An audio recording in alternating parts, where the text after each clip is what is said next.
चार दोस्त थे, अमित, रोहन, नेहा और प्रिया। एडवेंचर के शौकीन, उन्होंने इस बार एक खौफनाक जंगल में कैंपिंग करने का फैसला किया। लोगों का कहना था कि यह जंगल भूतिया है, लेकिन दोस्तों ने इसे एक चुनौती के रूप में लिया। डरो मत यार, भूतों जैसी कोई चीज नहीं होती। अमित का उत्साह देखकर बाकी दोस्त भी उत्साहित हो गए। उन्होंने अपना सामान पैक किया, टेंट उठाया और जंगल की ओर चल पड़ी डी-डे। जैसे जैसे सूरज ढलने लगा, जंगल में अंधेरा छा गया। पेड़ों की छाया लंबी होती गई और हवा में एक अजीब सी खामोशी छा गई। दोस्तों ने एक खुले मैदान में अपना टेंट लगाया। मुझे कुछ अजीब लग रहा है, जैसे कोई हमें देख रहा है। ये बस ठंडी हवा है नेहा, डरने की कोई बात नहीं। लेकिन अंदर ही अंदर रोहन को भी कुछ ठीक नहीं लग रहा था। जंगल में एक अजीब सी ऊर्जा थी। रात का खाना खाने के बाद दोस्त आग के चारों ओर बैठ गए। अमित और रोहन मजाक कर रहे थे, जबकि नेहा और प्रिया डरी हुई नजरों से आसपास देख रही थीं। तभी उन्हें झाड़ियों से एक अजीब सी आवाज सुनाई दी। क्या वह एक जानवर है? अमित ने अपनी टॉर्च उठाई और झाड़ियों पर रोशनी डाली। उन्हें कुछ दिखाई नहीं दिया, लेकिन आवाज तेज हो गई। यह एक भयानक गर्जना थी, जैसे किसी बड़े जानवर की। और फिर उन्होंने उसे देखा, झाड़ियों के पीछे दो चमकदार लाल आंखें। अगले कुछ सेकंड एक सदी की तरह लगे। दोस्त डर के मारे जड़ हो गए थे। फिर झाड़ियों से एक विशालकाय प्राणी निकला। उसके शरीर पर भयानक काले बाल थे और उसके सिर पर दो लंबे नुकीले सींग थे। भागो! दोस्त अपने पैरों पर उठे और अपनी जान बचाने के लिए भागे। सींग वाला प्राणी उनके पीछे दौड़ा। उसकी गर्जना रात की खामोशी को चीरती हुई गूंज रही थी। सेक्शन 5, रहस्य का पहला सुराग, गुमशुदा बाबा। यह कहानी एक रहस्यमय बाबा की है, जो अचानक गायब हो गए थे। उनके गायब होने के बाद जंगल में अजीब घटनाएं होने लगी। लोग कहते हैं कि बाबा की आत्मा अब भी जंगल में भटक रही है। दोस्त एक छोटी सी गुफा में छिप गए। वे जंगल में कैंपिंग कर रहे थे, जब अचानक एक भयानक जानवर ने उन पर हमला कर दिया। जान बचाने के लिए वे भागते हुए इस गुफा में आ पहुंचे। उनके दिल तेजी से धड़क रहे थे। हर एक की आंखों में डर साफ झलक रहा था। वे समझ नहीं पा रहे थे कि यह सब क्या हो रहा है और आगे क्या करना चाहिए। वे थोड़ी देर तक चुप रहे, सांस लेने की कोशिश कर रहे थे। गुफा के अंदर का माहौल बहुत ही डरावना था। हर छोटी सी आवाज भी उन्हें डरा रही थी। तभी उन्हें गुफा के अंदर से एक आवाज सुनाई दी। यह आवाज बहुत ही रहस्यमय और डरावनी थी। ऐसा लग रहा था जैसे कोई उन्हें पुकार रहा हो। कौन है वहां? आवाज सुनकर एक दोस्त ने हिम्मत जुटाकर पूछा। उसकी आवाज में डर साफ झलक रहा था। डरते डरते दोस्त गुफा के अंदर गए। हर कदम के साथ उनका डर बढ़ता जा रहा था। गुफा के अंदर का अंधेरा और सन्नाटा उन्हें और भी डरा रहा था। वहां उन्हें एक बूढ़ा आदमी बैठा हुआ मिला। वह बहुत ही कमजोर और थका हुआ लग रहा था। उसकी आंखों में एक अजीब सी चमक थी। उसकी दाढ़ी लंबी और सफेद थी और उसकी आंखें बुद्धिमानी से चमक रही थीं। ऐसा लग रहा था जैसे वह बहुत कुछ जानता हो। तुम लोग कौन हो और यहां क्या कर रहे हो? बूढ़े आदमी ने पूछा। उसकी आवाज में एक अजीब सी गंभीरता थी। दोस्तों ने उसे बताया कि वे कैंपिंग कर रहे थे और एक भयानक जानवर ने उन पर हमला कर दिया। वे अपनी जान बचाने के लिए भागते हुए इस गुफा में आ पहुंचे थे।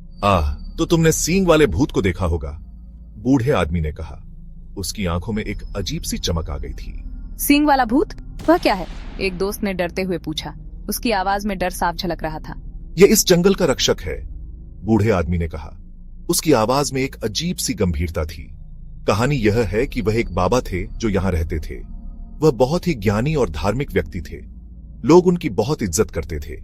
एक दिन कुछ लुटेरों ने उन पर हमला कर दिया और उन्हें मार डाला। वे बाबा के पास छुपे खजाने को लूटना चाहते थे। उनकी आत्मा इस जंगल में भटकती रही, बदला लेने के लिए बेताब।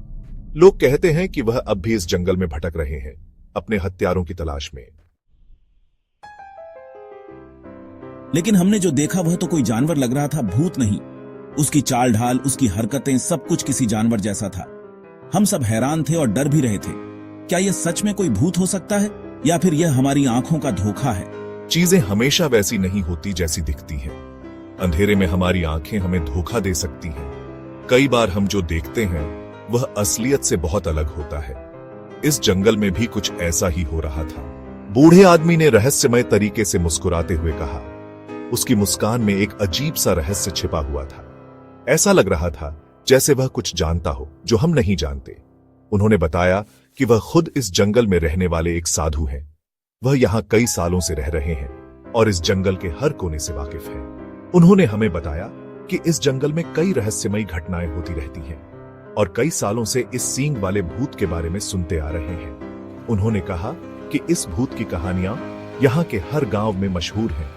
लोग इस भूत से बहुत डरते हैं और रात को जंगल में जाने से कतराते हैं। उनके मुताबिक यह भूत असल में एक ऐसा इंसान है जो जंगल में छिपा हुआ है।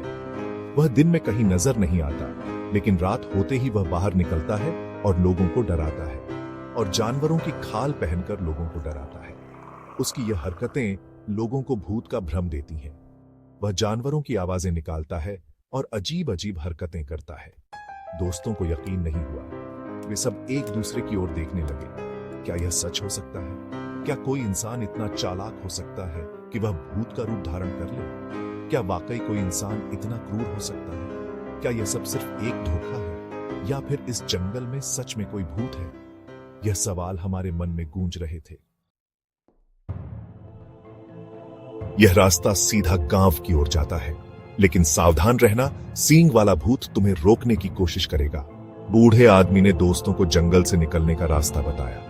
दोस्तों ने बूढ़े आदमी को धन्यवाद दिया और गुफा से बाहर निकल आए। उनके दिल अभी भी तेजी से धड़क रहे थे, लेकिन अब उनके पास एक योजना थी। वे जंगल से भागने के लिए दृढ़ थे। रात का अंधेरा और घना होता जा रहा था। ठंडी हवा उनके चेहरों को चुभ रही थी। हर आहट पर उन्हें लगता था कि सींग वाला भूत उनके पीछे है।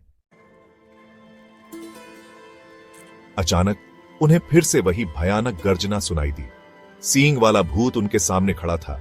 उसकी आंखें गुस्से से लाल हो रही थीं। दोस्त डर के मारे पीछे हट गए, लेकिन इस बार चांद की रोशनी भूत के चेहरे पर पड़ी और दोस्तों को अपनी आंखों पर यकीन नहीं हुआ। वह चेहरा उन्हें जाना पहचाना लगा। वह बूढ़ा आदमी था। तुम? अमित ने कहा। उसकी आवाज अविश्वास से भरी हुई थी। बूढ़े आदमी ने एक भयानक मुस्कुराहट के साथ अपना मुखौटा उतार दिया। तुम सच के बहुत करीब पहुंच गए थे दोस्तों। मुझे तुम्हें रोकना ही था। दोस्तों को समझ में आ गया कि बूढ़ा आदमी ही असली सींग वाला भूत था। वह आदमी जो हमेशा जंगल के अंधेरे में छुपा रहता था, असल में एक साधारण इंसान था, लेकिन उसकी हरकतें और उसका भयानक रूप उसे एक भूत से कम नहीं बनाता था। वह सालों से लोगों को डरा रहा था, उन्हें जंगल से दूर रखने के लिए। लेकिन वह अकेला क्यों? क्या उसके पास कोई और रहस्य था? दोस्तों के मन में कई सवाल उठ रहे थे। वे सोच रहे थे कि आखिर इस बूढ़े आदमी का मकसद क्या था। इससे पहले कि वे कुछ सोच पाते, बूढ़े आदमी ने उन पर हमला कर दिया। उसकी आंखों में एक अजीब सी चमक थी, जैसे वह किसी और ही दुनिया का हो। वह अपने हाथ में एक मोटी लकड़ी का डंडा लिए हुए था और उसे घुमाते हुए दोस्तों की ओर बढ़ रहा था। एक भयानक संघर्ष शुरू हो गया। दोस्तों ने अपनी पूरी ताकत लगा दी, लेकिन बूढ़ा आदमी बहुत ही ताकतवर था। उसकी हर एक हरकत में एक अजीब सी शक्ति थी जो दोस्तों को और भी डराने लगी। दोस्तों ने अपनी जान बचाने के लिए पूरी ताकत लगा दी। वे भागने लगे, लेकिन जंगल का रास्ता बहुत ही खतरनाक था। हर तरफ अंधेरा और डरावनी आवाजें थीं, जो उनके दिलों की धड़कनें और तेज कर रही थी। अंत में वे बूढ़े आदमी को धक्का देने और भागने में कामयाब रहे। बूढ़ा आदमी गिर पड़ा और दोस्तों ने इस मौके का फायदा उठाया। वे तेजी से भागने लगे, बिना पीछे मुड़े। वे पूरी रात दौड़ते रहे, जब तक कि वे गांव नहीं पहुंच गए। उनके पैर थक चुके थे, लेकिन डर ने उन्हें रुकने नहीं दिया। हर कदम के साथ वे अपने घर के करीब पहुंच रहे थे। सूरज उग रहा था और वे सुरक्षित थे। गांव की पहली किरणों ने उनके दिलों में एक नई उम्मीद जगाई। वे जानते थे कि अब वे सुरक्षित हैं, लेकिन उस रात का डर उनके दिलों में हमेशा के लिए बस गया था। लेकिन वे उस भयानक रात को कभी नहीं भूल पाए जो उन्होंने जंगल में बिताई थी। हर बार जब वे उस रात के बारे में सोचते, उनके रोंगटे खड़े हो जाते। उन्होंने सीखा था कि कभी कभी सबसे बड़ा डर अंधेरे में नहीं, बल्कि इंसान के अंदर छुपा होता है। उस रात ने उन्हें यह सिखाया